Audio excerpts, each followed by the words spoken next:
right, let's jump into this.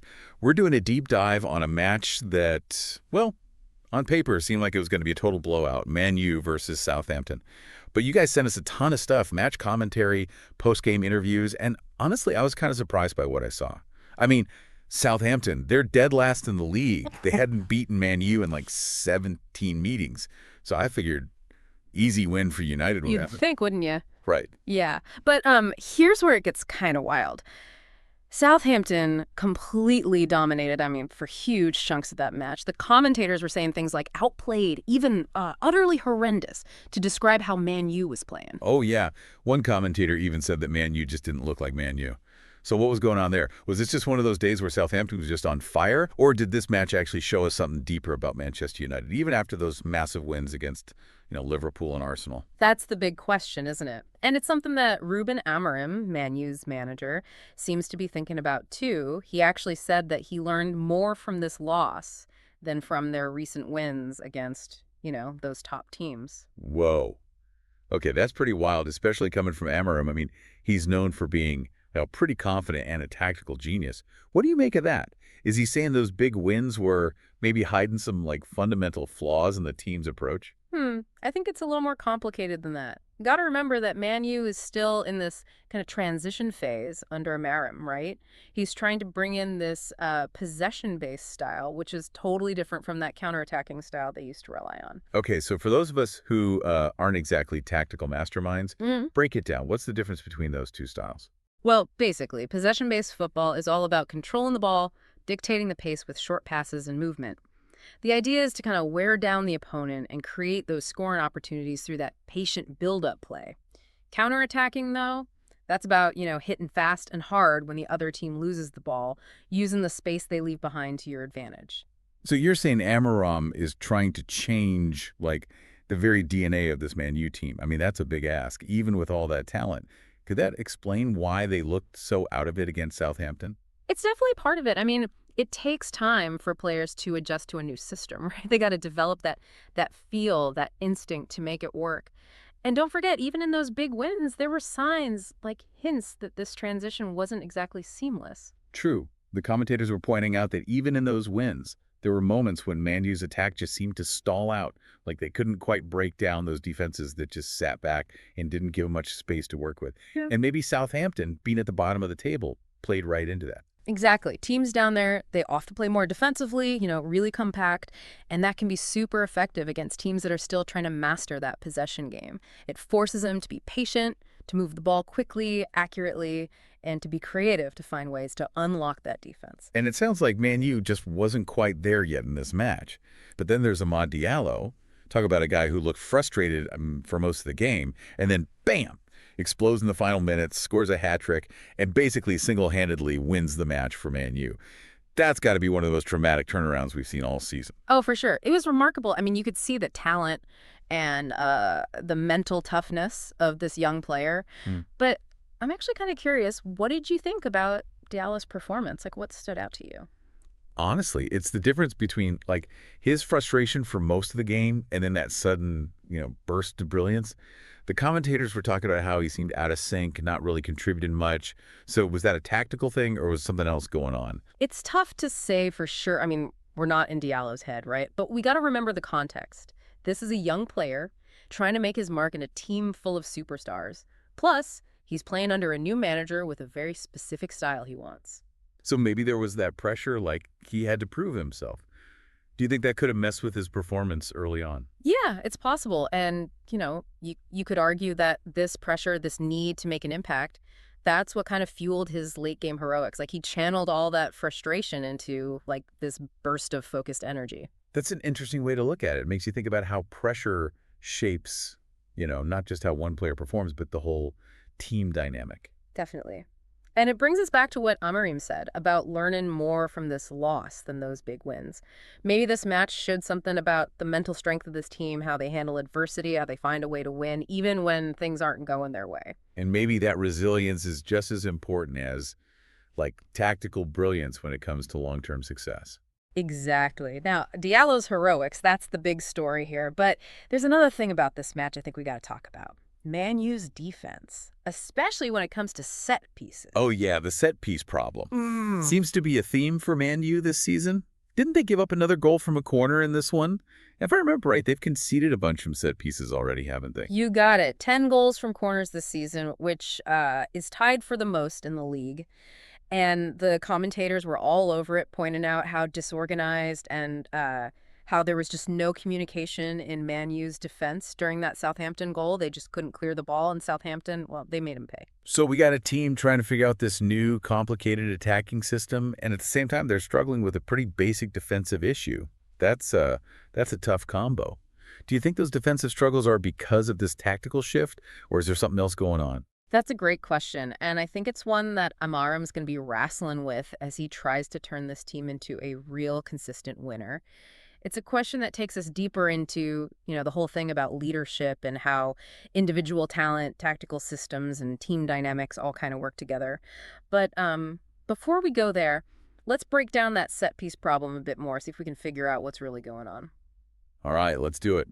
This deep dive has already shown us so much more than just the final score. Mm. We're seeing how complicated these team dynamics are, the choices leaders have to make, and how the mental game is always there. Exactly. It reminds us that even in football, which seems pretty straightforward on the surface, there's always more to the story. Absolutely.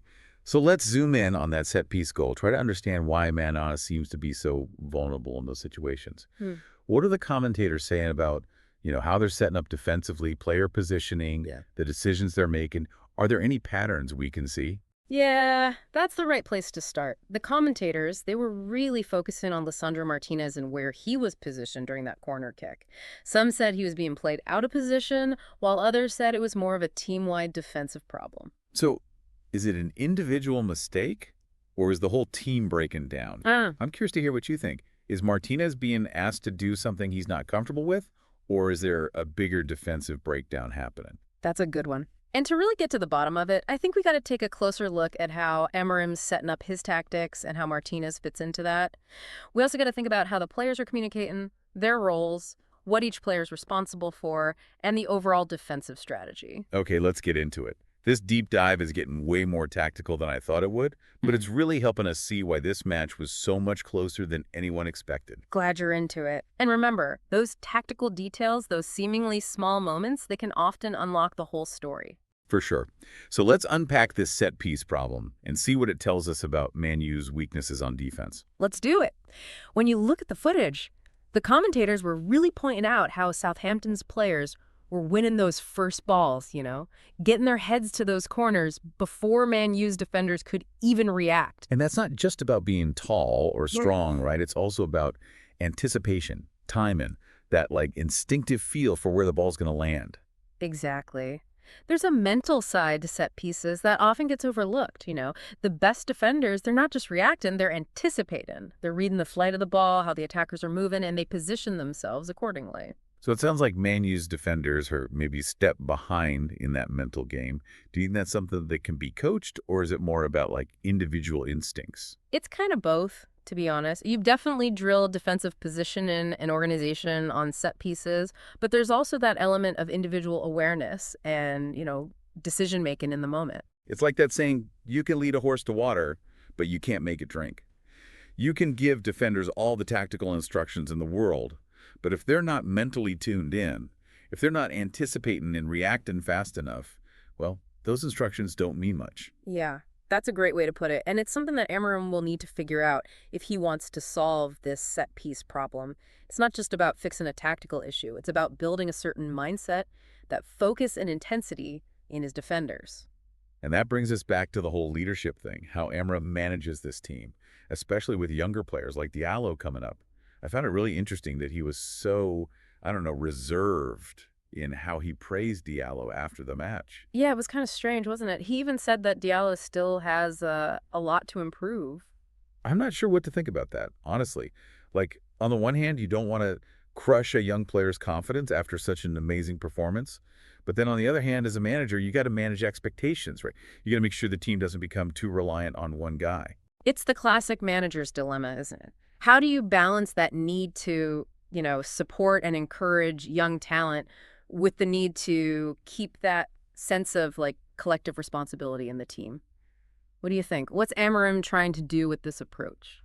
Well, maybe he's trying to shield Diallo from all the hype. I mean, a hat trick in the Premier League, that's huge for anyone, but for a young player like Diallo, it could easily go to his head. Maybe Amarim's just trying to keep him grounded, remind him he's still got work to do.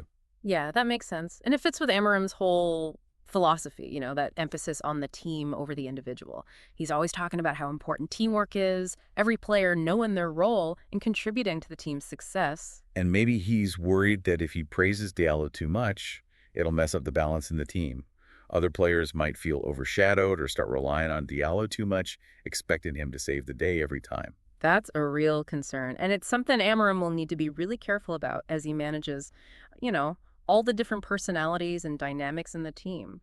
It's a delicate balance. It really is. And it's a balance you see everywhere, in every team, every company, every part of life, really. Yeah. How do you recognize and reward what individuals do while also building that sense of shared purpose and responsibility? It's a challenge for every leader. Absolutely. And it's a challenge that Amarim seems to be approaching with, like real thoughtfulness and a clear plan. Now, while we're on the topic of leadership and team dynamics, it's worth pointing out that Emmer made some pretty big tactical changes during this match. He brought Antony on early in the second half and moved Fernandez up into the midfield. Yeah, and it seemed like those changes really gave Man U's attack a boost, like more energy and urgency.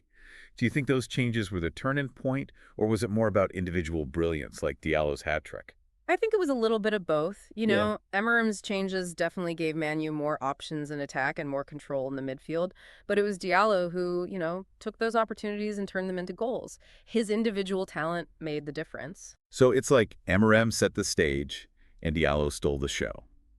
That's the beauty of football, isn't it? It's a team sport, but those individual moments of brilliance can often decide the match. For sure. And those moments can come from anywhere, unexpected places. It's not always the big stars, the superstars who make the difference. Sometimes it's a young player like Diallo who steps up and seizes the moment. And that's such a powerful message, right? You don't have to be the most talented or experienced person to make a real impact. Sometimes all it takes is a little courage, a willingness to take risks, and believing in yourself. Couldn't agree more. And I think that's one of the most interesting parts of this deep dive. It's not just about breaking down a football match. It's about finding those universal themes, those human stories that we can all relate to. Yeah, it's about finding those moments of inspiration, those lessons about resilience and determination and the power of belief that we can apply to our own lives. And it's about recognizing that even in a sport as seemingly simple as football, there's all this complexity, all these tactical details, and all these mental battles that make it so captivating. Absolutely. Now, speaking of tactical nuances, let's get back to Man U's overall performance in this match. See if we can spot any other areas where they struggled besides those set pieces. What else jumped out at you while you were watching? Well, going back to what we were talking about earlier with Amarim's tactical shift, I noticed that Man U still seems to have trouble breaking down teams that play that deep, compact defense. They had a lot of the ball, but they weren't creating many clear chances to score. Yeah, that's a good observation. And the commentators were talking about that too. They were saying that Man U's passing was a little too slow and predictable, and that they weren't moving the ball fast enough to create space and take advantage of those gaps in Southampton's defense. So even though they're trying to play that possession-based style, they haven't quite mastered it yet in terms of speed and fluid movement. Do you think it's just a matter of time and practice, or is there more to it than that? It's probably a bit of both. Don't forget, this is a team that's used to playing a completely different way. They're still getting used to Amarim's way of doing things, and it takes time to develop that understanding of when to pass, when to move, when to hold on to the ball. It has to become instinct. It's like learning a new language, isn't it? Yeah. You can learn all the words and the grammar, but it takes time and practice to really become fluent, to think and speak in that new language without having to translate everything in your head. That's a great analogy, and I think it perfectly describes what ManUtd is going through right now. They're learning a new football language, a new way of thinking and playing, and it's going to take them some time to really master it. And until they do, there are going to be times when they look a little out of sync, a little disjointed. Exactly, and that's why this match against Southampton was so interesting. It showed us those moments where they were out of sync, those areas where Manu is still a work in progress. But it also showed us the potential of this team, those flashes of brilliance we saw in those wins against Liverpool and Arsenal. For sure.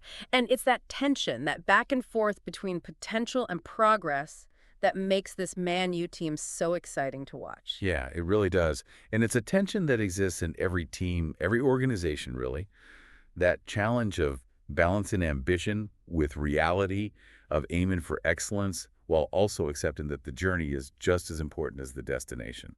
Absolutely. And it's a challenge that Amarim seems to be fully embracing. He's not afraid of the tough times, the setbacks, the moments when his team doesn't live up to its potential. Instead, he uses those moments to learn, to adjust, to refine his approach, and push his players to be better. And that's what makes him such an effective leader. He's not just focused on winning, he's focused on building a team that can compete at the highest level consistently, a team that represents a certain philosophy, a certain way of playing. And it's a philosophy that's still taking shape, still evolving. Exactly. And that's what makes this deep dive so fascinating. We're not just analyzing one match. We're seeing a team evolve, a new identity emerge, and all the challenges and triumphs that come with that process. It's like watching a team being built right in front of our eyes with all the complexity and uncertainty that goes along with it. Exactly. And it's a reminder that success is rarely a straight line. It's a journey with twists and turns, setbacks and breakthroughs, moments of doubt and moments of clarity. And it's those moments, those unexpected turns,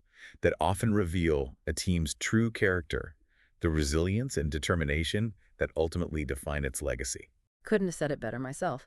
Now, as we get to the final part of this deep dive, I'm curious to hear your thoughts on where Man U goes from here.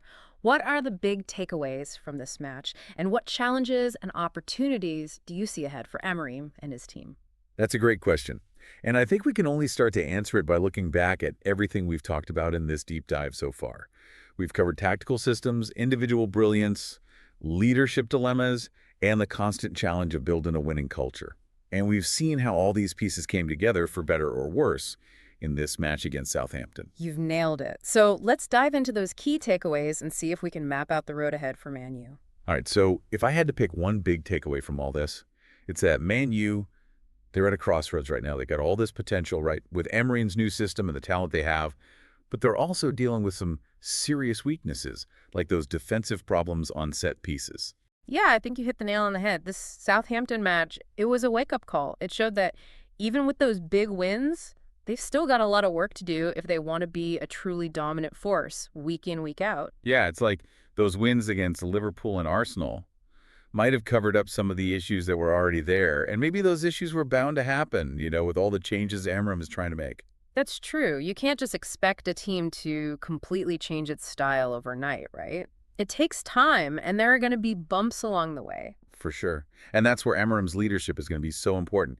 He's got to find a way to keep the team focused, keep them motivated, even when things get tough, even when they hit those bumps. Absolutely. And he's got to be careful not to ask too much of his players. Yeah. Not to push them beyond what they're ready for. That's the tricky part of any tactical transition. You got to find that balance, pushing your players to grow and learn new skills, but also play into their strengths, the things they're already good at. So it's a balancing act, like we've been saying. Yeah. And Amarim's going to have to walk that tightrope carefully if he wants to get the best out of this team. Exactly. Now, you mentioned those defensive struggles on set pieces as a big weakness. What do you think Amarim needs to do to fix that? Well, from what the commentators were saying, it seems like it's a mix of things, tactical stuff and mental stuff. They were pointing out that Man U's defenders weren't winning those first balls, they weren't anticipating where the ball was going to go, and they weren't communicating well. Yeah, and that lack of communication, that can be a sign that things aren't clear in terms of who's supposed to be doing what. If players aren't sure who they're supposed to be marking or who's supposed to go after the ball, then things can get messy really fast. Right. And a mess on set pieces, well, that's just asking for trouble. Yeah. So I think Amarim needs to really drill those defensive patterns, make sure every player knows exactly what they're supposed to be doing in every single set piece situation. No room for doubt. And it's not just about the physical stuff, the movements. It's about building that mental sharpness, that anticipation and focus we were talking about earlier. Exactly.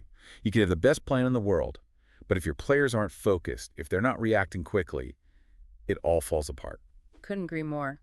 Now, another thing Man U had trouble with in this match was breaking down Southampton's defense. You know, how they were sitting deep and compact. They had a lot of possession, but they weren't creating many clear chances. Yeah, and we saw that even in their wins against Liverpool and Arsenal. It's like Mm. they're still searching for that flow, that sharpness in the attack, that ability to unlock those defenses that just sit back and don't give them much space to work with. And that's where the patience and precision of possession-based football comes in, right? It's not just about keeping the ball, it's about moving it quickly, intelligently, creating those passing angles and overloads that pull the defense apart and open up those chances. So it's about making good decisions, knowing when to pass, when to dribble, when to make that run behind the defense. It's that feel for space and movement. That's what separates the good teams from the great ones. Exactly. And that takes time, especially when you're switching to a new system. It's not just about learning the tactics, it's about really understanding them, making them second nature so you can react instantly on the field. And that's where those moments of individual brilliance, like what we saw from Diallo, can be so important. Because sometimes you need that spark, that bit of magic, to break down a tough defense. For sure. And that's why Amarim needs to encourage those moments, those flashes of brilliance. He needs to create an environment where players feel comfortable taking risks, expressing themselves, even trying things that might not always work out. It's about that balance, right, between sticking to the plan and allowing for some creativity, between structure and improvisation. Exactly. And it seems like that's what Amarim is going for. He's clearly a manager who gets both sides of the game, the tactical side and the human side. Yeah, he seems to understand that it's not just about X's and O's, it's about people, about relationships, about trust and belief. And that's what makes this Man U team so interesting. They're in this transition, building a new identity, still figuring things out, but they've got a lot of heart. And they can produce those moments of pure brilliance. And I'm excited to see where they go from here. So for everyone listening, I hope this deep dive has given you a little insight into what it takes to build a winning team, the challenges of changing tactics, and the power of individual talent. And maybe it's even got you thinking about the teams and organizations you're a part of and how you contribute to their success. It's been great joining you for this deep dive. Until next time, keep exploring, keep asking those questions, and keep pushing the limits of what's possible.